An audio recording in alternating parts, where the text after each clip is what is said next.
La rationalité est toujours un domaine très limité puisque on va prendre une décision qui nous semble rationnelle, mais c'est toujours à partir de notre propre point de vue. La rationalité n'enlève pas la subjectivité. La rationalité a toujours des limites. Pour ceux qui aiment particulièrement les mathématiques, nous commençons d'ailleurs par le paradoxe de Condorcet, qui lui est absolument rationnel, et qui va vous expliquer pourquoi entre deux décisions, on a toujours une notion de relativité qui fait que si une décision semble évidente dans un contexte, la décision opposée va sembler évidente également dans un autre contexte. Donc uniquement réservé à ceux qui aiment bien les approches un peu mathématiques, donc de Condorcet. Pour comprendre à quel point les émotions sont importantes dans notre façon de voir les choses, si vous n'en êtes pas convaincu, nous revenons sur une des plus célèbres expériences du marketing, qui est l'expérience liée à l'historique de Coca-Cola. Comme vous le savez, Coca-Cola est une des marques qui a le plus investi depuis toujours dans le marketing, puisque c'est une marque qui date de la fin du 19e siècle. Donc, entre-temps, c'est la marque qui a été la plus valorisée au monde pendant des années. Ça doit valoir quelques 60-70 milliards de dollars. La marque en elle-même doit être évaluée à ça. Des milliers de spots sont produits. Donc c'est une entreprise qui a toujours investi énormément sur l'image, et d'abord en suivant des intuitions, puis en suivant la raison. La petite histoire commence dans les années 90, donc Coca-Cola suit son échantillon de consommateurs, bien entendu, où Pepsi, aux États-Unis, Pepsi est comparable à Coca-Cola, même si chez nous, Pepsi existe très peu. Donc là-bas, par contre, il y a une vraie rivalité et de vrais enjeux stratégiques en termes de marketing et d'image pour garder le leadership de l'un sur l'autre. Donc en permanence, Coca suit des échantillons de consommateurs, en leur faisant faire des tests à l'aveugle. Donc on est dans les années 90, c'est le standard marketing, c'est celui-là. Donc on fait goûter en ne disant pas quel est le produit, et on demande lequel ils préfèrent sur plusieurs items. Et là, donc, en Californie, quand ce test est réalisé, on s'aperçoit que les consommateurs de Coca-Cola ont une préférence pour Pepsi, en termes de goût, lorsqu'ils ne savent pas la boisson qu'ils sont en train de consommer. Quand on leur dit que c'est Coca-Cola, leurs goûts redeviennent cohérents avec leurs décisions habituelles, et là, ils préfèrent Coca-Cola. Bon, cette petite histoire a valu à Coca-Cola une des rares déconvenues dans leur lancement, puisqu'ils avaient lancé à cette époque le New Coke, hein, parce qu'en se disant, tiens, on va se rapprocher du goût de Pepsi, puisque nos consommateurs préfèrent boire du Pepsi. Absolument rationnel et tout à fait cohérent, sauf que sur le marché, ça s'est pas passé comme ça, et que les consommateurs qui ont vu arriver d'un très mauvais œil le New Coke ont refusé cette modification, alors que tout bon rationnel que nous sommes, elle aurait dû être largement approuvée et plébiscitée. Que fait Coca-Cola à l'époque? Donc Coca-Cola à l'époque revient en arrière et sort le classique Coke. Donc je ne sais pas si les plus âgés d'entre vous ont peut-être connu ça, si s'intéressaient aux États-Unis à l'époque. Nous, je crois que ça arrivait jusqu'en France avec quelques produits New Coke, mais classique Coke, mais sans qu'on sache vraiment les tenants et les aboutissants de l'histoire. Donc on fait un petit bond dans le temps et on arrive dans les années 2000. Les IRM, l'imagerie à résonance magnétique, a fait énormément de progrès et devient accessible de manière un peu plus simple, on va dire. Donc c'est des grands électroaimants, pour faire simple, qui magnétisent les molécules d'eau qui sont à l'intérieur du cerveau. C'est la technologie la plus répandue.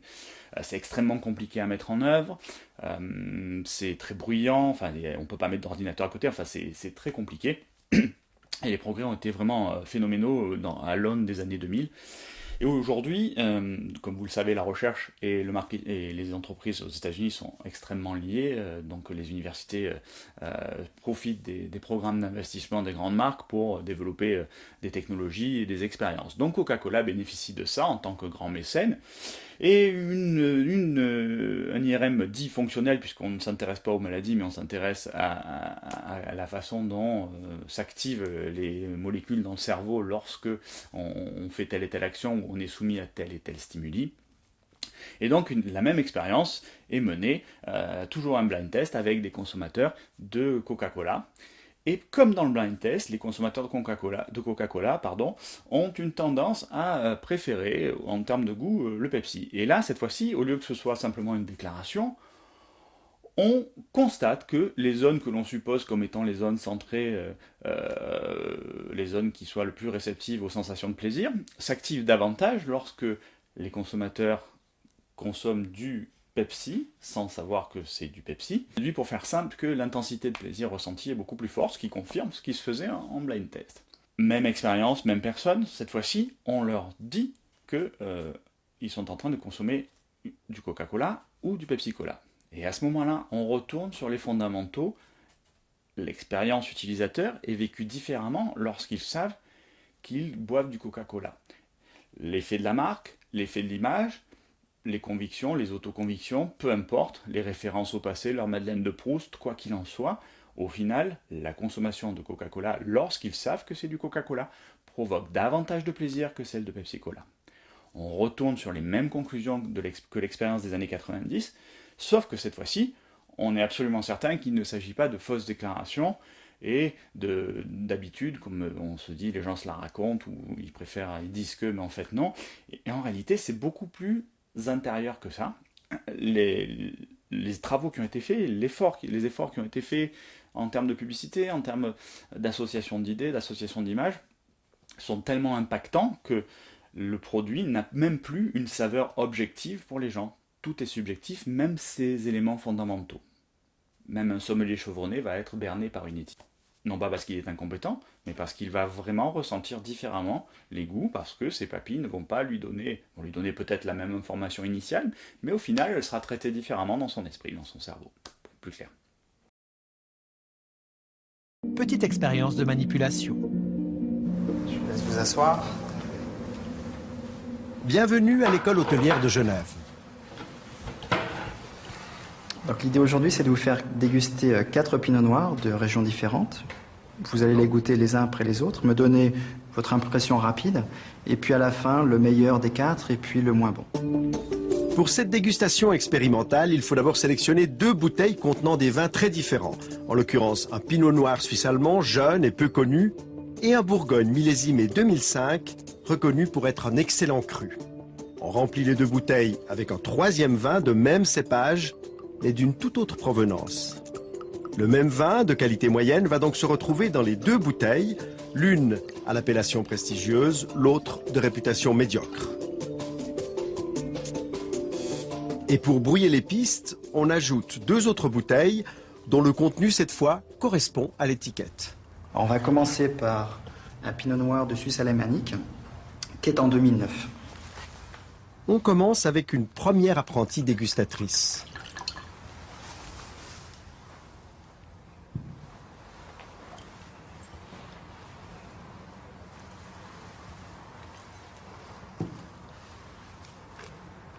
Il est bien de Suisse alémanique, on sent. Vous sentez là? Qui rappelle les terroirs de là-bas. Bon, bah c'est déjà bien parti. Suivante. Moi, je dirais qu'il est très léger. Très léger comme pinot noir. Il n'a pas beaucoup de tanin. Il y a une petite acidité qui me gêne un peu. Acidité. Premier goût, hein. Il n'est pas sur le retour. Très bien, on vous fait grâce des appréciations sur le 2e vin qui nous intéresse moins, et on passe à la 3e bouteille.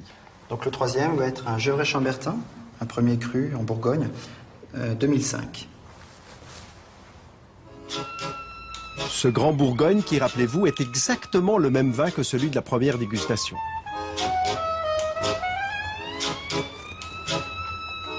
Là, il y a tout de suite plus... on sent que c'est autre chose. On sent que c'est un peu plus structuré déjà. Plus de structure, plus de longueur. Oui, aussi, tout à fait, oui. Oui, je préfère, oui. Préféré. Bon, je pense que c'est dû aussi au millésime 2005, c'est plus vieux. Moi, je trouve qu'il a un bon équilibre général. En bouche, peut-être un peu plus rond. Donc là, on a quelque chose d'un cran au-dessus, Un cran dessus. à mon avis. Donc 2005 aussi, le millésime, c'est pas mal sur la structure du vin. Le meilleur des 4 serait, Moi, j'ai préféré le 3e. c'est-à-dire Le Gevrey-Chambertin. le Chambertin, De et 2005. puis le moins bon. Celui qui on moi dira. plus déplu, enfin, moins plu, c'est le Suisse-allemand de 2009. Le premier, donc voilà. le Suisse allemand, le premier, en 2009. Parfait. Comme Je vous Boris, remercie. certains Merci à étudiants ont à la fois détesté et adoré le même vin. La faute à l'étiquette et à tout ce qu'elle représente.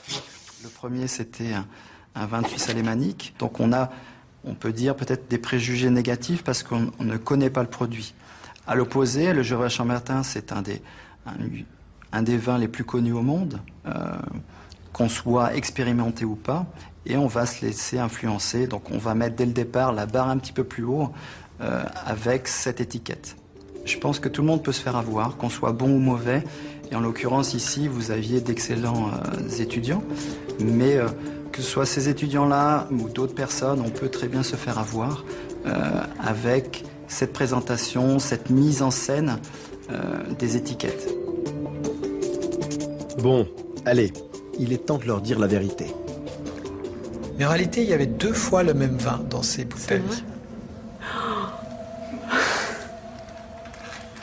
Qu'est-ce que ça vous fait? C'était les deux, c'était vraiment les deux mêmes.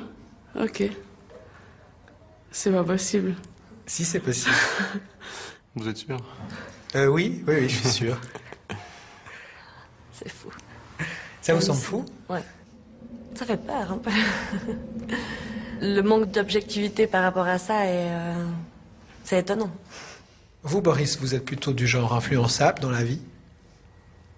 Bah, j'ai envie de dire non, mais après ce qui s'est passé à la dégustation, bah, finalement, je pense que je suis un peu comme tout le monde. Je me laisse facilement influencer, surtout au niveau visuel, par les choses.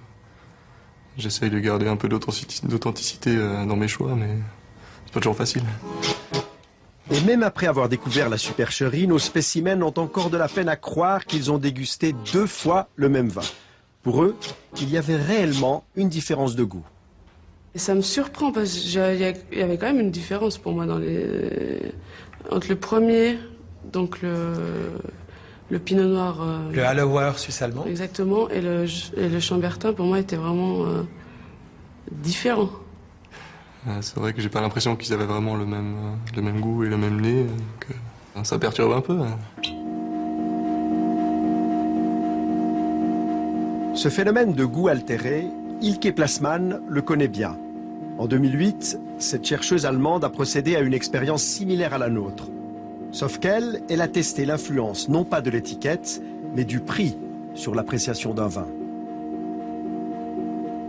Dans son laboratoire de neurosciences, elle a fait goûter le même cru, affiché à des prix différents, à plusieurs spécimens qui ont siroté à l'aide d'un petit tuyau leur verre de rouge dans un scanner. Okay, we're almost done. We have one more anatomical to go. That'll be about 1 minute, and after that you're all done. All right? Ilke Plasman a ainsi pu dépister les réactions cérébrales des dégustateurs et trouver des réponses à ces hypothèses de départ. Nous avions 2 hypothèses différentes. L'une était que si le vin est plus cher, on l'apprécie davantage. C'est ce que nous appelons rationaliser. On goûte et on se dit, celui-là est cher. Il devrait donc être meilleur que le vin bon marché. Notre deuxième hypothèse était que la différence de prix peut modifier la perception elle-même du goût. Nous avons découvert que sur un plan neurologique, le prix de la bouteille change véritablement la manière dont les goûteurs perçoivent la saveur du vin. Donc ils ne pensent pas seulement que le vin cher est meilleur, ils le ressentent aussi, parce que la partie de leur cerveau qui détecte les sensations et les saveurs agréables leur en donne le signal neurologique. Alors si les experts de tout niveau, les aficionados du coca ou les sommeliers de haut niveau arrivent à être trompés par l'étiquette et par leur propre mécanisme de fonctionnement, vous imaginez bien que nous sommes également sujets à ce type d'erreur. Tous ces effets d'engagement, d'auto-engagement, de manipulation, ces effets de halo, ces effets de conformisme, d'influence, ont été largement traités, étudiés et expérimentés pendant tout le XXe siècle. Les IRM leur donnent juste une légitimité supplémentaire et valident les hypothèses qui avaient été tracées. On n'a pas encore non plus la mécanique, on ne sait pas exactement ce qui se passe, mais on sait que ça se passe et que ça se reproduit. C'est un peu ça la science. Parmi ces effets, les effets de halo, les effets d'ancrage, les effets de blouse blanche, vont nous amener parfois à avoir des comportements naïfs et à suivre des gens qui ne sont pas forcément recommandables. Si nous prenons un exemple qui est pourtant celui où on s'attend le plus à être manipulé, si nous parlons par exemple des investissements boursiers. Alors si on parle des investissements boursiers aujourd'hui, la référence en termes de succès, c'est Warren Buffett. Mais Warren Buffett ne dit pas grand-chose lui-même sur les clés de son succès. Par contre, beaucoup de gens se servent de son nom et de son image pour vendre des théories et des résultats. Sachez bien que Warren Buffett, si vous lui prêtez suffisamment d'intelligence pour avoir fait ce qu'il a fait et bâti son empire et être probablement un des meilleurs boursiers au monde de toute l'histoire, vous pouvez également lui donner crédit et imaginez bien que s'il avait trouvé une méthode pour devenir riche, il se passerait bien de la délivrer pour quelques dollars par l'intermédiaire de gens plus ou moins douteux et d'ouvrages plus ou moins légers.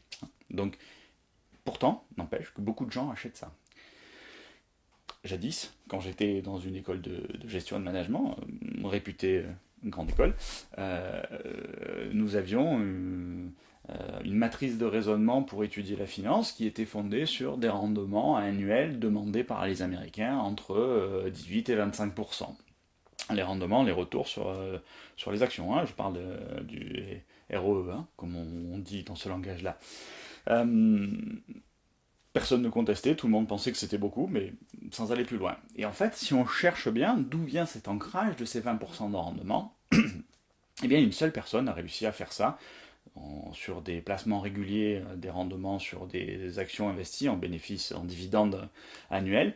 Une seule personne a réussi à faire ça, enfin réussi entre guillemets, c'est Bernard Madoff, avec une pyramide de Ponzi, donc rien à voir avec l'analyse de la bourse où c'était juste une simple escroquerie. Et dans les matrices de l'enseignement, tout le monde était convaincu que un rendement à 7-8% c'était ridicule et que les gens attendaient 20%. Et allant au-delà de ça, les fonds de pension en sont venus à exiger ce type de rendement puisque Madoff arrivait à les obtenir. Bon, on connaît l'histoire, donc c'est pas la peine d'y revenir. On sait bien qu'il ne les a jamais eus et personne n'a jamais eu 20%. Les fortunes qui sont créées en bourse ne se sont pas créées sur des capitalisations à long terme, mais bien entendu sur l'augmentation de la valeur de l'action en elle-même. C'est le titre qui a pris de la valeur et non pas les dividendes qui ont été redistribués. Ceci dit, si vous voulez avoir une approche objective de la chose, je vous renvoie vers le guide. Et une étude publiée par l'autorité des marchés financiers a été citée en référence. Sur 25 années, donc elle s'arrête en 2013, sur les 25 années qui précèdent, malgré les crises, les placements légaux qui ont été le plus rentables en France ont été les placements boursiers avec un rendement de 6,5%. Alors ça a l'air de ne pas faire rêver, 6,5%, mais si vous avez capitalisé 6,5% sur 25 ans, vous avez multiplié votre capital par 5 à 6, ce qui n'est pas rien du tout. Et tous les autres placements légaux sur la même période, selon cette étude, ont été moins rentables que 6,5%.